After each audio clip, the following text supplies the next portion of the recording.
mois-ci, dans l'infolette, je vous ai parlé de sécurité numérique. Tout d'abord, je vous ai parlé de comment sécuriser votre compte Google ou Microsoft pour vous assurer que tous les paramètres soient bien mis en place pour favoriser une pratique sécuritaire.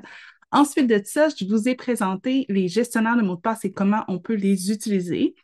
Et aujourd'hui, j'aimerais ça conclure avec 3 conseils pratiques pour vous aider à intégrer les nouvelles technologies dans votre pratique en restant conforme et sécuritaire. Donc, la première chose, en fait, mon premier conseil, c'est de bien se former pour comprendre nos obligations légales. Intégrer la technologie sans connaître nos obligations, ben, ça peut être risqué. Notamment au Québec, on a la loi 25 qui est entrée en vigueur depuis maintenant là, un peu plus de 3 ans et qui amène vraiment des indications très claires sur ce qui peut être fait, ce qui ne peut pas être fait et ce qui est attendu de notre part comme professionnel. Parce que oui, la loi 25, ça s'applique à nous aussi comme professionnels en pratique autonome.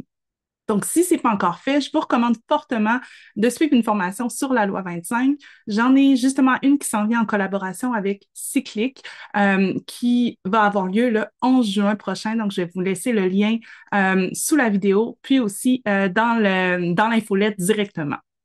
La deuxième chose que je vous recommande, en fait, c'est vraiment de prendre le temps d'évaluer les outils numériques que vous souhaitez utiliser avant de les adopter. Pourquoi? Ben, c'est simple, en fait, ce ne sont pas tous les outils qui sont conçus pour un usage professionnel ou encore confidentiel. C'est important de vérifier où les données sont hébergées, notamment. C'est important de rechercher des fonctionnalités comme le chiffrement, le contrôle d'accès, l'authentification à double facteur quand c'est possible. D'ailleurs, je vais vous montrer quelque chose dans un instant. Si vous utilisez ChatGPT, il y a une action que je vais vous inviter à faire dès aujourd'hui.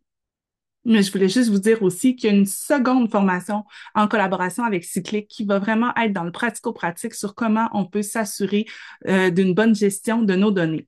Alors, je vous partage mon écran tout de suite pour ce qui en est de ChatGPT. Donc, que vous utilisez la version gratuite ou la version payante. Ce qu'il faut savoir, c'est que d'emblée, avec ChatGPT, ce que vous mettez dans le robot, en fait, peut être utilisé pour nourrir ses connaissances. Donc, ce que je vais vous suggérer de faire dès maintenant, c'est d'aller dans les paramètres. Ça va être un petit peu différent là, si vous êtes sur un téléphone, mais recherchez les paramètres, puis par la suite, la gestion des données. Vous allez voir que par défaut, l'option d'améliorer le modèle pour tous va être activée ici. Donc, je vous recommande très fortement de le désactiver, de vous assurer aussi que le mode vocal est désactivé partout si vous êtes au forfait payant également. Ce que ça va faire, c'est que ça va éviter en fait que vos données puissent servir à nourrir l'intelligence artificielle et donc si vous partagez certaines informations, même si ce ne sont pas des informations confidentielles en regard des clients, mais que ça puisse être utilisé euh, pour les fins de fournir des réponses à d'autres utilisateurs. Et le dernier point que je vais vous partager aujourd'hui ou vous suggérer, troisième conseil, c'est de documenter vos pratiques. Pourquoi? Mais si jamais il arrivait quelque chose, s'il y avait un audit de la part de votre ordre professionnel, s'il y avait une faille de sécurité ou même encore pour votre propre clarté d'esprit, avoir des procédures écrites, c'est une bonne pratique. Donc, comment je peux faire ça concrètement? Mais vous pouvez vous créer un registre des outils que vous utilisez dans le cadre de votre pratique, donc des technologies qui sont utilisées, des applications, etc. Vous pouvez définir une procédure de gestion des incidents aussi. D'ailleurs, la loi 25 nous demande d'avoir une procédure, puis d'avoir aussi un registre pour les incidents de sécurité.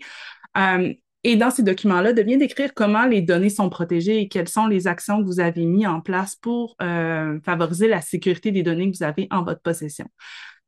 D'ailleurs, j'en profite pour vous dire aussi que si vous souhaitez assister à la première et la deuxième formation offerte en collaboration avec Cyclic, donc la formation du 11 juin et du 18 juin, puis vous allez avoir en bonus, en fait, une procédure pour l'utilisation de l'intelligence artificielle. Donc, c'est un petit plus qui peut être bien intéressant, vous faire gagner du temps également.